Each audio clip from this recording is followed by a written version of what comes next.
Friends, सुबह मैंने ये क्वेश्चन दिया था आप लोग को, बोला था इसका आंसर कमेंट कीजिएगा। क्वेश्चन था निम्नलिखित में कौन सा विकर्ण आव्यूह होगा। ऑप्शन ए है 300 030 003, बी है 500 030 007 और सी ऑप्शन था ए और बी दोनों, या फिर 100 010 001। तो किसी ने भी इसका सही आंसर नहीं बताया था। कुछ लोगों ने सी, जबकि कुछ लोगों ने डी बताया था। फ्रेंड्स, हमें पता होना चाहिए कि विकर्ण आव्यूह किसे कहते हैं। तो विकर्ण आव्यूह में जो विकर्ण के एलिमेंट्स होते हैं वो अलग अलग होते हैं, और बाकी एलिमेंट्स यानी विकर्ण के ऊपर के एलिमेंट्स और विकर्ण के जो नीचे वाले एलिमेंट्स होते हैं उनका मान क्या होता है, शून्य होता है। तब ऐसे आव्यूह को कौन सी आव्यूह बोलते हैं, विकर्ण आव्यूह। अगर हम ऑप्शन बी की बात करें तो यहाँ पर देखिए विकर्ण के एलिमेंट्स है 5 3 7 और इसके ऊपर के एलिमेंट्स भी 0 है और विकर्ण के नीचे के एलिमेंट्स भी 0 है। इसलिए अब इसी तरह अगर हम ए की बात करें तो यहाँ पर देखिए एलिमेंट्स 3 3 3 है और इसके ऊपर और नीचे के एलिमेंट्स से 0 0। डी की बात करें तो विकर्ण के एलिमेंट्स से 1 1 1 और इसके ऊपर के एलिमेंट्स भी 0 हैं और नीचे के भी। तो अगर यहाँ पर देखें तो ए, बी और सी तीनों में विकर्ण के एलिमेंट्स दिए हैं और बाकी सब क्या है, 0 है। पर आंसर होगा बी। क्यों? क्योंकि यहाँ पर जो विकर्ण एलिमेंट्स दिए हैं, विकर्ण एलिमेंट्स 5 3 जो 7 दिए हैं वो अलग अलग हैं, ठीक है। और इसके ऊपर के एलिमेंट्स और नीचे के एलिमेंट्स क्या हैं, 0 है। इसलिए जो राइट आंसर होगा वो क्या हो जाएगा, आपका बी होगा। देख सकते हैं आप यहाँ पर विकर्ण एलिमेंट्स अलग अलग हैं, 5 3 7 और बाकी एलिमेंट्स क्या हैं, 0 है। इसलिए इस आव्यूह को क्या बोलेंगे, विकर्ण आव्यूह। जबकि ऑप्शन ए की बात करें तो यहाँ पर विकर्ण के जो एलिमेंट्स है वो समान है, यानी 3 3 3 तीनों क्या है, 3 ही है और बाकी जो एलिमेंट्स है वो 0 0 हैं, यानी विकर्ण के ऊपर और नीचे वाले एलिमेंट्स है 0। तो इस तरह के आव्यूह को बोलते हैं स्केलर आव्यूह, यानी जिस विकर्ण के एलिमेंट्स समान होते हैं उसे स्केलर आव्यूह बोलते हैं। याद रखिएगा, ये भी बहुत इम्पोर्टेंट है। डी की बात करें तो डी में जो विकर्ण के एलिमेंट्स है वो क्या है, 1 1 है। तो इस तरह के आव्यूह को बोलते हैं आइडेंटिटी मैट्रिक्स, ठीक है। तो आपका राइट आंसर इसमें कौन सा होगा, विकर्ण आव्यूह की बात करें तो बी होगा। अब देखते हैं आज के फर्स्ट क्वेश्चन, निम्नलिखित में से कौन सी एक अपरिमेय संख्या है। ऑप्शन ए है 4/9 रूट में, बी है √12/√3 या फिर सी या डी। तो सबसे पहले हम एक ऑप्शन चेक कर लेते हैं। ए में √4/9 का मान क्या हो जाएगा, 2/3। ये क्या है, एक परिमेय संख्या है। बी की बात करें तो √12 को क्या लिख सकते हैं, 3 × 4/√3 और इसे क्या लिख सकते हैं, 2 बाहर निकल जाएगा 4 का अंडर रूट से और ये 3 √3/√3 से कैंसिल हो जाएगा, 2 बच जाएगा। 2 भी एक परिमेय संख्या है। अगर हम यहाँ पर अब सी ऑप्शन की बात करें, ऑप्शन सी जो √7 दे रखा है ये एक अपरिमेय संख्या होगा, क्योंकि रूट में जो भी एलिमेंट्स दिया होता है उसका मान अपरिमेय होता है अगर वो पूर्ण वर्ग नहीं बन रहा है तो 7 एक अपरिमेय संख्या हो जाएगा, √7। इसलिए राइट आंसर हो जाएगा आपका सी। डी की बात करें तो √81 का मान 9 हो जाएगा, तो राइट आंसर क्या होगा आपका सी √7 होगा एक अपरिमेय संख्या। देखते हैं next question. Question number second है, यदि k+1 तथा k+3 गुणोत्तर श्रेणी में हो तो k का मान होगा।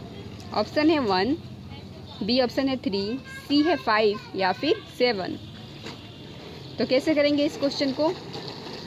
गुणोत्तर श्रेणी में क्या होता है, मान लीजिए ए, बी और सी, ये क्या है, गुणोत्तर श्रेणी में है। किस में है ये? गुणोत्तर श्रेणी में। इसे गुणोत्तर श्रेणी लिख देंगे, गुणोत्तर श्रेणी में है ये। तो इसे और कैसे लिख सकते हैं? गुणोत्तर श्रेणी का फॉर्मूला होता है b=√AC। इस फॉर्मूला का यूज हम इसमें करेंगे। तो यहाँ पर ए दे रखा है k, बी है k+1, सी है k+3। तो क्या हो जाएगा आपका, k+1 का जो मान होगा किसके बराबर होगा, √में k इंटू k+3 के। अब यहाँ पर सबसे पहले k=1 रख कर देखते हैं। तो 1 + 1 = 1 और ये फिर आएगा आपका 1 + 3 हो जाएगा 4। ठीक है, यानी आपका हो जाएगा 2 और यहाँ पर 4 होगा और √, से बाहर निकल जाएगा आपका 2 = 2 हो जाएगा फिर, यानी दोनों तरफ क्या है, इक्वल आ गया है। इसका मतलब k का मान क्या रखा जाएगा, 1। ठीक है, क्योंकि दोनों तरफ क्या है, बराबर आना चाहिए k का मान रखने पर। तो राइट आंसर होगा ए, 1 होगा k का मान। नेक्स्ट क्वेश्चन है, क्वेश्चन नंबर 3। समीकरण 3x² - 2x + 4 = 0 के मूल होंगे। ऑप्शन है वास्तविक तथा समान, बी है काल्पनिक, सी वास्तविक तथा असमान, डी है इनमें से कोई नहीं। तो हम विविक्तीकरण का जो फॉर्मूला होता है उसका फॉर्मूला लगाकर मूल चेक करेंगे। फॉर्मूला होता है d = b² - 4ac। तो यहाँ पर b² में यानी -2 का स्क्वायर -4, a है आपका 3 और c हो जाएगा 4। सॉल्व करेंगे तो आ जाएगा -2 का स्क्वायर करेंगे तो +4, ये आपका हो जाएगा 48, माइनस करके आ जाएगा आपका -44। डी का मान माइनस में आया है इसलिए मूल कैसा होगा, काल्पनिक होगा। तो राइट आंसर होगा बी, काल्पनिक। क्वेश्चन नंबर 4 है, integral sin x + cos x / √1 + sin 2x dx का मान है। ऑप्शन है ए sin x + c, बी है cos x + c, सी है x + c या फिर x² + c। तो यहाँ पर हम इंटीग्रल किसका करेंगे, sin x + cos x / √1 + sin 2x का। sin x + cos x / 1 + sin 2x का फॉर्मूला क्या होता है, 2 sin x इंटू में cos x।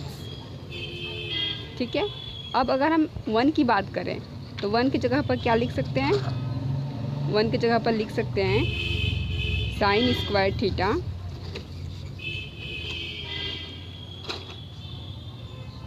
sin² थीटा यानी x है यहाँ पर प्लस cos² x। इसका मान क्या होता है, 1 के बराबर होता है, इसलिए हम 1 की जगह पर लिख दिए हैं sin² x + cos² x। और ये क्या है आपका +2 sin x cos x same रहेगा। क्या मिल गया हमें, ऊपर है आपका sin x + cos x upon ये हो जाएगा आपका sin x + cos x का होल स्क्वायर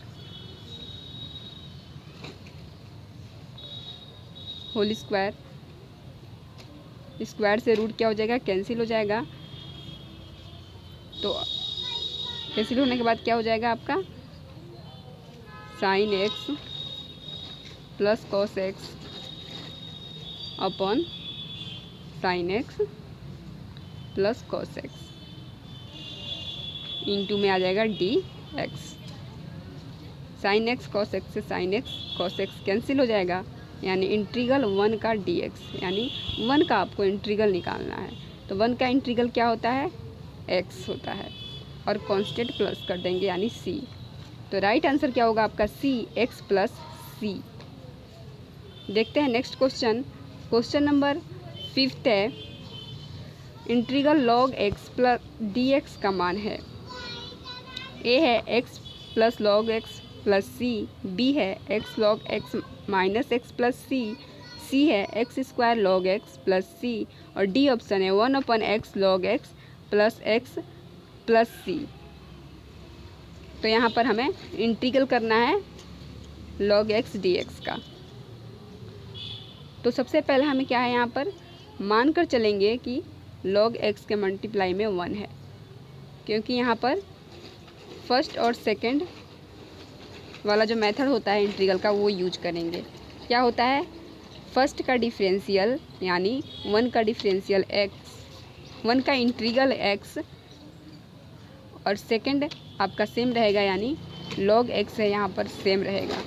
तो log x आपका सेम हो जाएगा माइनस इंटीग्रल, फिर से क्या करेंगे, x का 1 का इंटीग्रल हो जाएगा x, और log x का यहाँ पर डिफरेंशियल करेंगे जो होता है 1/x, और इंटू में आ जाएगा आपका dx। x से x कैंसिल हो जाएगा, बच जाएगा आपका x log x minus integral में 1 बचेगा यहाँ पर, और ये dx। सॉल्व करके क्या आ जाएगा, x log x माइनस 1 का इंटीग्रल हो जाएगा आपका x। तो राइट आंसर हो जाएगा आपका ऑप्शन बी। बी में क्या दे रखा है, x log x minus x plus c. Question number next देखते हैं। क्वेश्चन नंबर 6 है, यदि a और b का मान समांतर माध्य में है तब इसका मान, समांतर माध्य में दे रखा है तो n का मान पूछा गया है, ठीक है। यानी a और b का समांतर माध्य a की पावर n प्लस b की पावर n अपॉन a की पावर n माइनस 1 b की पावर n माइनस 1 दे रखा है, तो n का मान पूछा गया है। ऑप्शन आपका दे रखा है। तो यहाँ पर अगर a और b समांतर माध्य में है तो फॉर्मूला क्या होता है इसका, a प्लस b अपॉन 2, ये होता है समांतर माध्य का कंडीशन।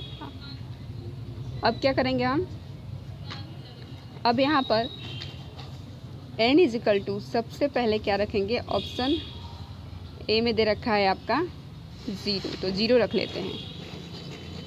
तो a की पावर 0 प्लस b की पावर 0 अपॉन a की पावर 0 माइनस 1, यानी माइनस 1 बच जाएगा, और ये भी आपका 0 माइनस 1 माइनस 1। तो इसे सॉल्व करेंगे तो क्या मिलेगा आपका, a की पावर 0 का मान 1, b की पावर 0 का मान भी 1, अपॉन में 1/a लिख सकते हैं इसे, और इसे क्या लिख सकते हैं 1/b लिख सकते हैं, अपॉन में भी। अब क्या है, अब इसे सॉल्व करेंगे तो आपका ये आ जाएगा 2ab,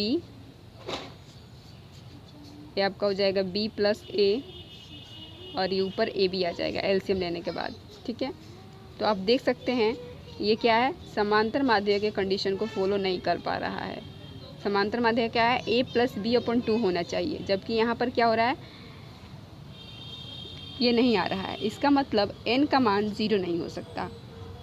अब n इजिकल टू क्या रखेंगे, ऑप्शन बी में दे रखा है 1, तो 1 रख के देखते हैं।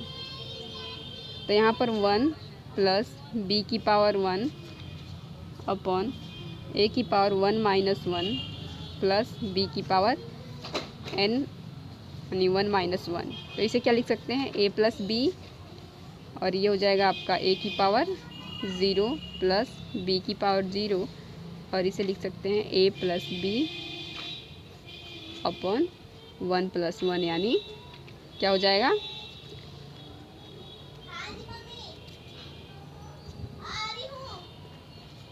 ये आपका हो जाएगा a प्लस बी अपॉन 2। यही होता है समांतर माध्य का कंडीशन। तो आप देख सकते हैं n बराबर जब 1 रख रहे हैं तो आ जा रहा है आपका समांतर माध्य का condition a plus B upon 2। इसका मतलब राइट आंसर क्या हो जाएगा, ऑप्शन बी, n का मान 1 होगा। नेक्स्ट क्वेश्चन है क्वेश्चन नंबर 8। त्रिभुज पी क्यू आर में यदि कोण r ग्रेटर देन कोण q है तो ऑप्शन ए है Q R greater than P R, B है P Q greater than P R, C option है P Q less than P R, D है Q R less than P R. तो यहाँ पर कैसे करेंगे इस क्वेश्चन को, इसमें दे रखा है त्रिभुज पी क्यू में, तो पी क्यू बना लेते हैं यहाँ पर, पी क्यू आर त्रिभुज हो गया आपका पी क्यू और आर।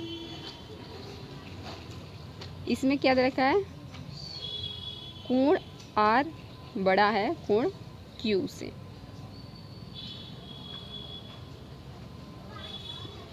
अब आपको पता होगा जिस कोण का मान बड़ा होता है उसके सामने वाली भुजा सबसे बड़ी होती है। यहाँ पर कोण आर कोण क्यू से बड़ा है, ठीक है। तो कोण आर के सामने की भुजा अगर देखें, कोण आर के सामने की भुजा क्या है, पी और क्यू है। तो P Q greater then Q के सामने की भुजा क्या है, क्यू के सामने की भुजा है आपका पी आर। तो यहाँ पर आपका आ जाएगा पी आर। तो आपका जो आंसर होगा वो क्या होगा, P Q greater than P are, ठीक है, जो है आपका ऑप्शन बी। बी ऑप्शन है आपका P Q greater than P are, ठीक है। देख लेते हैं नेक्स्ट क्वेश्चन। क्वेश्चन नंबर 9 है, त्रिभुज ए बी सी में B C equal to A B और कोण बी इजिकल टू 80 डिग्री है, तब कोण ए बराबर है। ऑप्शन है ए 80 डिग्री, बी 40 डिग्री, सी 50 डिग्री या फिर 100 डिग्री। तो कैसे करेंगे इस क्वेश्चन को, त्रिभुज दे रखा है ए बी सी। ए बी सी में जो बी सी है वो ए बी के बराबर है, यानी बी सी बराबर है आपके ए बी के, और कोण बी का मान दे रखा है 80 डिग्री। तो कोण बी 80 डिग्री है और हमें कोण ए का मान बताना है। तो ये दोनों कोण क्या हो जाएगा, x हो जाएगा, क्योंकि एक ही भुजा पर बने कोण का मान बराबर होता है। तो त्रिभुज के तीनों कोणों का योग होता है 180 डिग्री। कोण बी है 80 डिग्री, कोण ए को x माने हैं और सी को भी x मान लिए हैं। तो ये आपका हो जाएगा 80 प्लस 2x इजिकल टू 180।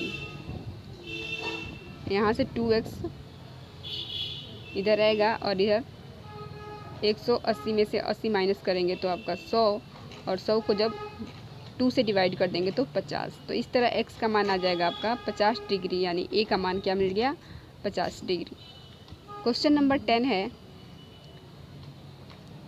यह दिया है कि त्रिभुज ए बी सी सर्वांगसम है त्रिभुज एफ डी ई के, तथा ए बी बराबर है 5 सेमी के, कोण बी है 40 डिग्री और कोण ए है 80 डिग्री, तब कौन सत्य है। ऑप्शन है A D F equal to 5 centimetre और कोण F equal to 60 degree, B है D F equal to 5 centimetre, कोण E equal to 60 degree. C है D E equal to 5 centimetre, कोण ई इजिकल टू 60 डिग्री। और D option दे रखा है D E equal to 5 centimetre और कोण डी इजिकल टू 40 डिग्री। तो त्रिभुज यहाँ पर ए बी सी समवासम है त्रिभुज एफ डी ई के। तो यहाँ पर लिखेंगे ए बी और सी किसके सर्वांगसम है? त्रिभुज एफ डी और ई के। ठीक है, अब क्या दे रखा है यहाँ पर ए बी बराबर है 5 सेंटीमीटर। ए बी किसके बराबर है? 5 सेंटीमीटर के। तो यहाँ पर अगर देखें फ्रेंड्स तो ए बी और डी एफ आपस में बराबर होंगे। क्यों? क्योंकि सर्वांगसम में बराबर होते हैं। तो ये हो जाएगा आपका डी एफ बराबर 5 सेंटीमीटर। इसी तरह कोण बी दे रखा है 40 डिग्री, यानी कोण आपका बी कितना है? 40 डिग्री है। तो कोण बी बराबर हो जाएगा कोण डी के। तो कोण बी और कोण डी किसके बराबर हो जाएंगे? 40 डिग्री के।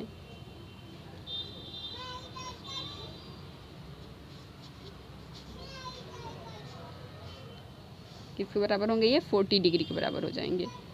ठीक है, अब क्या बोला गया है? कोण ए 80 डिग्री है, तब कौन सत्य है? कोण एक दे रखा है आपका 80 डिग्री, इसका मतलब कोण एफ भी 80 ही होगा, यानी कोण ए बराबर कोण एफ इजिकल टू 80 डिग्री। ठीक है, तो अगर हम यहाँ से चेक करें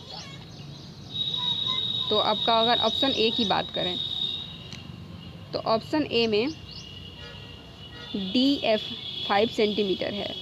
ठीक है, यहाँ पर डी एफ किसके बराबर है? 5 सेंटीमीटर के। लेकिन कोण एफ का मान 60 डिग्री नहीं है, क्या है? 80 डिग्री है। तो इसका मतलब ऑप्शन ए गलत है। बी की बात करें तो डी एफ 5 सेंटीमीटर है, सही है ये। और कोण ई 60 डिग्री है या नहीं चेक करेंगे। तो कोण ई कहाँ पर है? ये रहा आपका कोण ई। कैसे निकालेंगे कोण ई? यहाँ पर त्रिभुज के तीनों कोणों का योग 180 डिग्री होता है, इस फॉर्मूले को यूज करेंगे। तो कोण एफ कितना था आपका? 80 डिग्री। कोण डी था आपका 40 डिग्री। तो यहाँ पर ये 40 हो जाएगा और ये प्लस करके आपका आ जाएगा 120। 120 को माइनस कर किस में से करेंगे? 180 में से, क्योंकि त्रिभुज के तीनों कोणों का योग 180 होता है। तो आपका माइनस करके आ जाएगा 60 डिग्री, यानी कोण ई का मान आ गया आपका 60 डिग्री। बिल्कुल ऑप्शन बी में दे भी रखा है, तो देख सकते हैं आप। तो राइट आंसर क्या हो जाएगा आपका? बी, डी एफ 5 सेंटीमीटर और कोण ई इजिकल टू 60 सेंटीमीटर। देखते हैं next question. Question number next है, निम्नलिखित में से कौन त्रिभुज की सर्वांगसमता की एक कसौटी नहीं है? ठीक है, ए है एस ए एस, बी है आपका एंगल साइड एंगल, सी है साइड साइड एंगल और डी है आपका साइड साइड और साइड्स। तो राइट आंसर क्या होगा? सर्वांगसम का जो कसौटी नहीं है वो है आपका ऑप्शन सी, यानी साइड्स साइड्स एंगल नहीं होता है, जबकि ए बी और सी सर्वांगसम की कसौटी है। बिल्कुल याद रखना, इम्पोर्टेंट है। वीडियो को अगर अभी तक लाइक नहीं करें तो प्लीज़ लाइक कर दें। क्वेश्चन नंबर नेक्स्ट है, ए इजिकल टू आव्यू 1 - 1 -1 1 तथा बी हो तो ए बी होगा एक। ठीक है, यानी 2 आव्यूह दे रखा है और ए बी पूछा गया है कौन सा आव्यूह होगा? तत्समक यानी इकाई आव्यूह, या फिर क्षैतिज आव्यूह, या फिर शून्य आव्यूह, या फिर विकर्ण आव्यूह। तो ए इंटू बी का मान निकालेंगे। ठीक है, तो ए और बी का मान निकालते हैं। A into B is equal to, यहाँ पर मल्टीप्लाई करेंगे तो ए के कॉलम की मल्टीप्लाई बी के फर्स्ट रो के साथ करेंगे तो आपका ये आ जाएगा 1 माइनस 1। इसी तरह अब सेकंड रो के साथ करेंगे बी के तो ये हो जाएगा आपका 1 माइनस, हाँ तो 1 माइनस 1 हो जाएगा। अब ए के सेकंड कॉलम की मल्टीप्लाई बी के फर्स्ट रो के साथ करेंगे तो आपका ये फिर से आ जाएगा -1 + 1। अब इसकी मल्टीप्लाई क्या कर देंगे बी के सेकंड रो के साथ तो -1 + 1। सॉल्व करके आपका मिल जाएगा 1 - 1 0, 1 - 1 0, -1 + 1 0 और -1 + 1 0, यानी ये क्या मिल गया, एक शून्य मैट्रिक्स। तो राइट आंसर क्या होगा, ए और बी का मान हो जाएगा ऑप्शन सी 0 आव्यूह। देखते हैं नेक्स्ट क्वेश्चन। क्वेश्चन नंबर 13 है, यदि किसी द्विघात समीकरण के मूल 3 और 2 दे रखा है तो उसका समीकरण पूछा गया है। ठीक है, ऑप्शन है ए x² + 5x + 6 = 0, बी है x² - 5x + 6 = 0, या फिर x² - 5x + 6 = 0, या फिर डी है आपका x² - 5x - 6 = 0। तो क्या होगा इसका आंसर, द्विघात समीकरण के जो फॉर्मूला होता है वो क्या होता है, यहाँ पर 2 मूल दे रखा हो तो उसका हम समीकरण कैसे निकालेंगे। समीकरण का फॉर्मूला होता है आपका x² -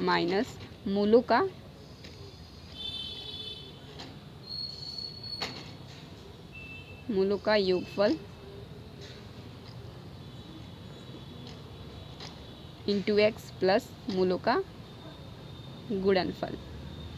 ठीक है, इस फॉर्मूला का हम यूज करेंगे यहाँ पर और समीकरण निकालेंगे।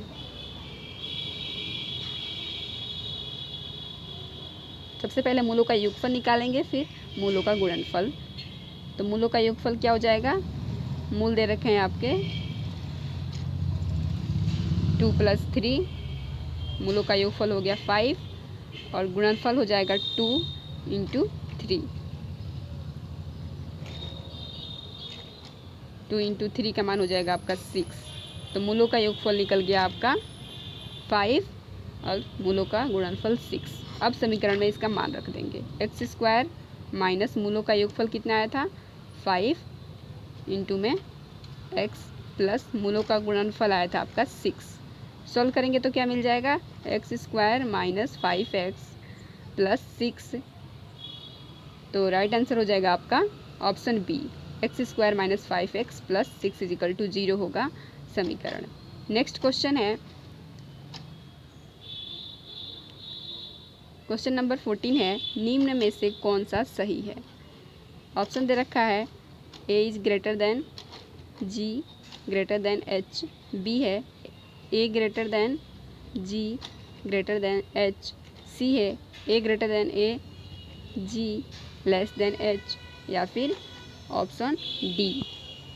तो यहाँ पर बता दूं फ्रेंड्स, जो a है वो क्या है आपका AP है, B आपका G जो है वो आपका GP है, और जो यहाँ पर H जो डिनोट किया गया है उसका वो क्या है HP है। तो पता होना चाहिए आपको कि सबसे बड़ा होता है AP, फिर होता है आपका GP और सबसे छोटा होता है HP। ठीक है, तो राइट आंसर हो जाएगा आपका ऑप्शन डी। तो फ्रेंड्स, ये थे आज के हमारे इंपॉर्टेंट क्वेश्चन। उम्मीद है कि आप लोग को वीडियो पसंद आई होगी। अगर वीडियो पसंद आई है तो प्लीज़ लाइक करें, चैनल को सब्सक्राइब करें और वीडियोज़ को अधिक से अधिक शेयर करें।